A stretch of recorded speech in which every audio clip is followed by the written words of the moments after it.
मध्य प्रदेश की 5वीं regional industry conclave Rewa जिले के कृष्णा राजकपूर ऑडिटोरियम में आयोजित हुई। इस कॉन्क्लेव में देश के प्रमुख उद्योगपति शामिल हुए, जिन्होंने औद्योगिक क्षेत्र में निवेश के संबंध में चर्चा की।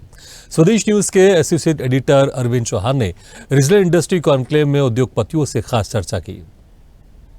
रीवा कॉन्क्लेव में बहुत सारे अतिथि यहाँ पर आए हैं, बहुत सारे इन्वेस्टर्स भी आए हैं, साथ में बहुत सारे गणमान्य नागरिक भी है, स्थानीय सांसद भी, उनसे जानने की कोशिश करते हैं। गणेशंकर जी, कैसे देखते हैं यो 5वां रीजनल कॉन्क्लेव यहाँ पर हो रहा है और क्या मंशा के साथ किया गया और कितनी संभावनाएं बनती है इसमें? ये एक बहुत अच्छी पहल है और डॉक्टर मोहन यादव जी ने ये जो रीजनल कॉन्क्लेव का जो थीम रखा है, इससे क्या होगा कि वहाँ की जो उत्पादकता है वो आगे आएगी और उससे पूंजी निवेश बढ़ेगा।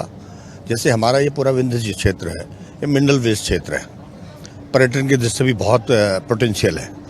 हमारे पास माइनर मिनरल भी है और हैवी मिनरल भी है और हमारे यहाँ पर प्राकृतिक सुंदरता भी है, धार्मिक स्थल भी हैं। इनसे सबसे सारी चीज़ों से ये पहले से भी, चूँकि सीमेंट इंडस्ट्री का हमारा हब रहा, कोल माइंस हैं यहाँ पर, तो इस वजह से ये जो कॉन्क्लेव हुआ है इसका बहुत व्यापक असर होगा और छोटे छोटे जो एमएसएमई की हमारे यूनिट्स हैं वो आएंगी और उनकी ज़रूरत भी है, उनसे ज़्यादा रोजगार डेवलप होगा और स्थानीय पूंजी निवेश होगा। क्या है, जो बड़े इंडस्ट्री लगाते हैं उनमें 2000-3000 करोड़ रुपए, अब यहाँ तो उतनी क्षमता वाले लोग नहीं हैं, लेकिन यहाँ 100-200 करोड़ रुपए खर्च करने वाले, जैसे रामाप्लाई वाले, रामाप्लाई हमारे सतना का है, तो वो पहले सतना में शुरू किया, फिर उसके बाद उत्तराखंड गए, फिर वो छत्तीसगढ़ गए। अब आज उन्होंने कहा कि अब हम एक और यूनिट लगाना चाहते हैं। तो इसी तरह से कई और लोग हैं जो 100-100, 200, 300 करोड़ के फूड प्रोसेसिंग में बहुत हमारे यहाँ गुंजाइश है। हमारे पास एग्रीकल्चर छोटे जो उद्योग हैं वो बड़े लोगों से नहीं मिल पाते हैं। यहाँ इन्वेस्टर मीट होगा तो बड़े लोग आते हैं, बड़े उद्योगपति आते हैं, तो इस तरह का कोई ऐसा इस टाइप से इससे लाभ ये जो एनक्लेव हो रहा है, इससे यही फायदा होने वाला है। जो स्मॉल स्केल इंडस्ट्री हैं उनको बहुत बड़ा एक अवसर मिलेगा। अभी वो क्या है, अप्लाई करते तो 2 विभाग में, फिर एनओसी पाओ, फिर इसमें जाओ, फिर वहाँ जाओ। अब एक सिस्टम हो गया मुख्यमंत्री जी के आने के बाद कि ये एक ही टेबल में सब कुछ हो जाना है, सारी एनओसी आ जाएंगी और उसके बाद उनका अपना काम शुरू हो जाएगा। जो इंडस्ट्रियल एरिया डेवलप किए गए हैं उन इंडस्ट्रियल एरिया में अब मुझे लगता है कि एमएसएमई के सारे प्लांट आएंगे। रीवा की बात करें तो रीवा में सबसे ज़्यादा खनिज पदार्थ बहुत ज़्यादा है। अभी माइनिंग इनक्लेव हुआ था भोपाल में, वहाँ आपके यहाँ से बहुत सारे लोग गए थे और पूरे देश से लोग आए थे, लेकिन वो रीवा में आने को तैयार हैं, काम करने को तैयार है, लेकिन एकल विंडो ना होने की वजह से, प्रशासनिक सुविधाएं ना होने की वजह से उन्हें परेशानी का सामना करना पड़ता है। ये बात बिल्कुल सही है, ये बात बिल्कुल थी अभी तक ऐसी ही परेशानी, क्योंकि हम तो सतना से आते हैं, हैवी इंडस्ट्री हमारे यहाँ सीमेंट की, हम तो पूरे 10% से ज़्यादा हम सीमेंट उत्पादन कर रहे हैं पूरे देश का, और वहाँ पर हमने देखा है कि उनको थोड़ी थोड़ी चीज़ों के लिए परेशानी आती है। अब ये जो इन्होंने नया कंसेप्ट दिया रीजनल इस क्षेत्रों में, इसका फ़ायदा ये होगा कि वन विंडो सिस्टम में लोग जाएंगे और उनको सीधे इंडस्ट्री, जैसे अभी यहाँ पर यहीं बैठे बैठे उन्होंने पीतमपुर में, उज्जैन में और दूसरी कई जगह में, जहाँ सागर में, जहाँ पर ये हो चुका है, वहाँ अब मुंबिजन हो रहे हैं, तो ये एक अच्छा संकेत है। हमारे साथी सांसद सतना साफ तौर पर उन्हें स्वीकार किया कि पहले समस्याएं थी लेकिन अब नहीं होंगी, और सारे लोग हैं उनसे जानने की कोशिश करते हैं कि ये यहाँ पर कुछ फिल्म निर्माता भी आए हैं जो छोटी फिल्में बनाते हैं, ओटीटी प्लेटफॉर्म पे हैं, बड़े बड़े पर्दे पर हैं, उनसे जानने की कोशिश करते हैं। तो कैसे देखते हैं, आपने फिल्मों का निर्माण किया है, यहाँ पर आने का जो कॉन्क्लेव को कैसे देखते हैं? देखिए, अभी मैंने 2 फिल्में की हैं। फिल्म का तो की है, अच्छी बहुत सारे। मैं ये जानना चाहता हूँ कि जो रीजनल कॉन्क्लेव हो रहा है इससे क्या लाभ मिलने वाला है रीवा की जनता को, मध्य प्रदेश की? बहुत लाभ मिलेगा। अपना जो विंध्य क्षेत्र है, पहली चीज़ तो विंध्य वो है जहाँ विश्व का पहला वाइट टाइगर पाया गया था। यहीं के बीरबल थे, यहीं के तानसेन थे, और जब हम राष्ट्रगान गाते हैं तो विंध्य, हिमाचल, यमुना, गंगा, विंध्य का पहले नाम आता है। और विंध्य वो है जहाँ राम जी खुद रह के गए हैं, 11 साल 11 महीने 11 दिन यही चित्रकूट में रहे हैं। तो विंध्य तो वैसे ही धनी था ही पहले से ही। ये सारी चीज़ें हो रही हैं, तो और इसको राजनीति में अगर समय पे मिल रहा है तो निश्चित तौर पर तरक्की करेगा विंध्य का क्षेत्र। बिल्कुल करेगा।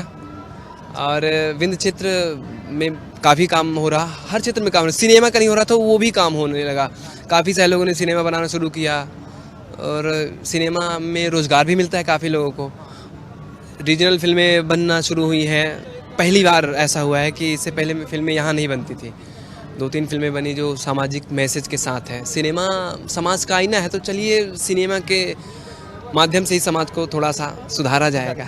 आप कैसे देखते हैं अगर बात करें इन्वेस्टमेंट? आपको बताऊंगा मैं कि जो लाभ हो रहा है, सबसे पहले तो रीवा में ओडीओपी उत्पाद जो है बेम्बू, तो आप देख रहे हैं कि अभी रिसेंटली कुछ युवाओं ने यहाँ पर एक स्टार्टअप लगाया जिसको 50 करोड़ का फंडिंग मैं आपको बता रहा हूँ, ये अपडेट जानकारी है, जिसको 50 करोड़ से ज़्यादा का एक डीपीआर का हम पूरा प्रपोजल्स जो हैं वो गवर्नमेंट को दिलवा रहे हैं। इसके अलावा रीवा एक, जैसा भाई साहब ने बताया कि प्राकृतिक खूबसूरती से लैस जगह है, यहाँ पे डेवलपमेंट के चांसेस तो बहुत हैं ही हैं, और जनप्रतिनिधि बहुत अनुशंसात्मक, यहाँ जैसे इसी के सराउंडेड में अटल पार्क डेवलप हो रहा है, तो ऐसी n numbers of opportunity Madhya Pradesh government create कर रही है। इसके अलावा मैं बताऊं कि मध्य प्रदेश जो है देश की सर्वश्रेष्ठ एमएसएमई पॉलिसी बनाने वाला राज्य पिछले 5 से अधिक वर्षों से है, जिसमें 23,000 से ज़्यादा उद्योग धंधे, और अब स्पेशली विंध्य क्षेत्र के लिए हमने 4 से ज़्यादा सेगमेंटीकरण किया है। सौर ऊर्जा में जो विंध्य और रीवा में लगा हुआ सोलर प्लांट है, इसको विश्व में पढ़ाया जा रहा है। दूसरा, यहाँ पे छोटे छोटे न्यू कमर्स यानी कि छोटे छोटे क्लस्टर आप देखेंगे कि अगले 3 महीनों में डेवलप हो रहे हैं। हम 5 से ज़्यादा उद्योग क्षेत्र यहाँ पे अगले 4 महीनों में इंट्रोड्यूस करने वाले हैं, और अभी मुझे मान के चलिए 3,000 करोड़ से ज़्यादा का जो फ्रेश इन्वेस्टमेंट है, जो कि माननीय मुख्यमंत्री जी की बातों को सुनने के बाद में, अधिकारियों की पॉलिसी बताने के बाद में हुआ, ये आना चाहिए। नेक्स्ट वीक आपको ये अनाउंस मिलेगा। धन्यवाद। तुम नाम क्या? सर, पंडित लोकेश शर्मा। मैं पिछले 10 वर्षों से डीपीआर्स बनाने का काम मध्य प्रदेश में कर रहा हूँ। धन्यवाद। मैम, कैसे देखते हैं आज जो रीजनल कॉन्क्लेव मध्य प्रदेश में हो रहे हैं, 5वां चरण रीवा में था, क्योंकि रीवा पहले महानगर में हुआ करते थे, अब नगर निगमों तक रीजनल कॉन्क्लेव पहुंच रहा है, कितना लाभ मिलने की संभावना बन रही है? मध्य प्रदेश के 5वें बड़े नगर की अगर बात करते हैं, शहर की बात करते हैं, तो रीवा अब शामिल हो गया, आप जानते हैं। और ये सब इसलिए हुआ है कि मध्य प्रदेश सरकार का जो एक विजन है वो बहुत पॉजिटिव है, बहुत सकारात्मक है, और लगातार एक के बाद एक ऐसे प्रोग्रेस जो यहाँ पर हुए हैं, ऐसे जो विकास यहाँ पर हुए हैं, और सबसे बड़ी बात ये कि हर उन चीज़ों से बढ़कर आज का जो ये कार्यक्रम था,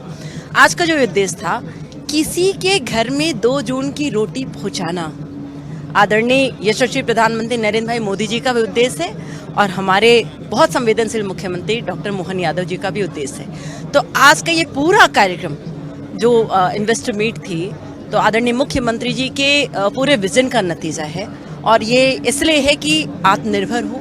रीवा क्षेत्र की बात करें तो ये खनिज संपदा से भरा हुआ और लदा हुआ क्षेत्र है। यहाँ पर इससे पहले कभी कोई मीट नहीं हुई, उसका सीधा सा कारण यही रहा है कि यहाँ पर उद्योगपति आने को तैयार नहीं थे। तो ये जो इन्वेस्टर मीट हुई, इसके माध्यम से आपको लगता है कि उद्योगपति, छोटे उद्योगपति और बड़े उद्योगपति मिलकर कोई बड़ा ऐसा काम करेंगे जिससे कि यहाँ की जनता को लाभ हो? निश्चित रूप से ये तय सी बात है। आदरणीय प्रधानमंत्री जी ने अभी एयरपोर्ट का उद्घाटन किया है, और ये भी एक मुख्य कारण बनता है कि यहाँ पर आगे आने वाला समय बड़े इन्वेस्टर्स को आमंत्रित करता है, उनका स्वागत करता है, और हमारे मध्य प्रदेश के इस पार्ट को आत्मनिर्भर बनाता है। तो आत्मनिर्भर भारत ही हमारा इस कार्यक्रम का उद्देश्य। कैसे देखते हैं रीजनल कॉन्क्लेव को? आप कहाँ से आए हैं और क्या उद्देश्य लेके आए हैं? मध्य प्रदेश में ये 5वां चरण है। जी सर, मैं जयदेव ताम्रकार हूँ, सतना से हूँ, और बेसिकली मेरी पेपर इंडस्ट्री है। और सबसे पहले तो मैं माननीय मुख्यमंत्री जी का हृदय से धन्यवाद ज्ञापित करता हूं कि पहली बार ऐसा आयोजन अभी तक के प्रदेश के इतिहास में कभी भी किसी ने ये विचार नहीं किया कि हमको रीजनल इंडस्ट्रियल कॉन्क्लेव करना चाहिए। तो मेरा मेन मुद्दा यही कहना था कि देखिए, मुझे लगता है कि अपार संभावनाएं हैं, इंडस्ट्रीज़ यहाँ बिल्कुल आएंगी, और इस टाइप से जो कार्यक्रम होते हैं वो कहीं ना कहीं इंडस्ट्रियलिस्ट और इन्वेस्टर्स को प्रमोट करती हैं।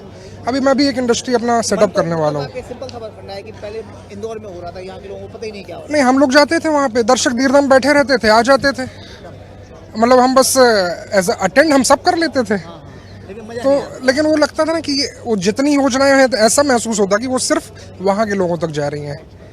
आज यहाँ पे जैसे एक आईसीडी कटनी की बात हुई कि आईसीडी कटनी में आने वाला, सिंगरौली में आने वाला, ये इस एरिया के लिए एक गेम चेंजर साबित होने वाला है, क्योंकि आईसीडी मतलब एक्सपोर्ट की है, सीमेंट उद्योगों का इतना बड़ा हब है, यहाँ पे और भी अलग अलग इंडस्ट्रीज़ हैं, तो मेरे ख्याल से बहुत अच्छा स्कोप है।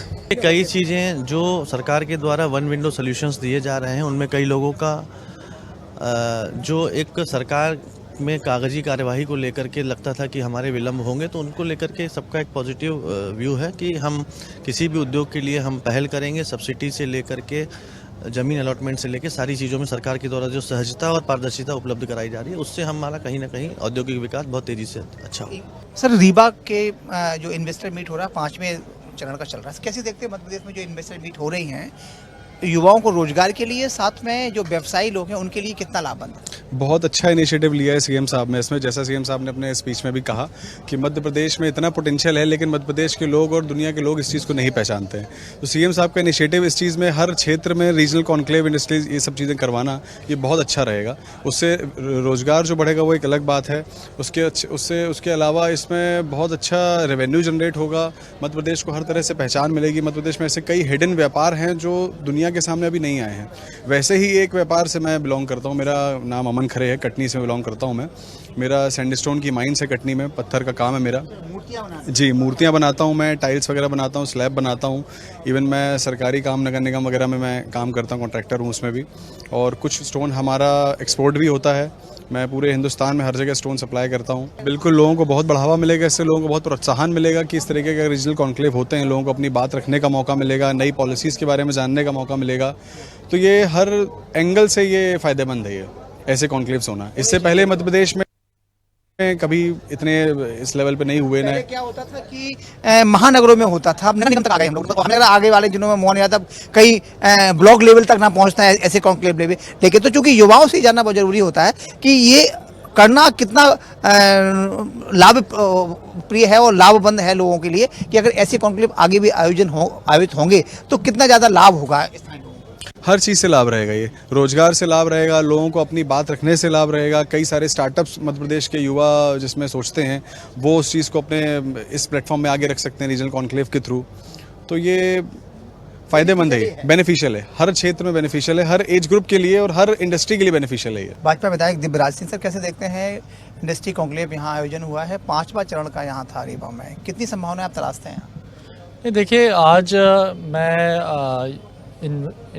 इन्वेस्टर समिट जो यहाँ पर हुई है, निश्चित रूप से माननीय हमारे मुख्यमंत्री मोहन यादव जी का ये एक बहुत ही बेहतरीन निर्णय है कि हर संभाग में जाकर के वो इस प्रकार की इंडस्ट्रियल समिट ले रहे हैं।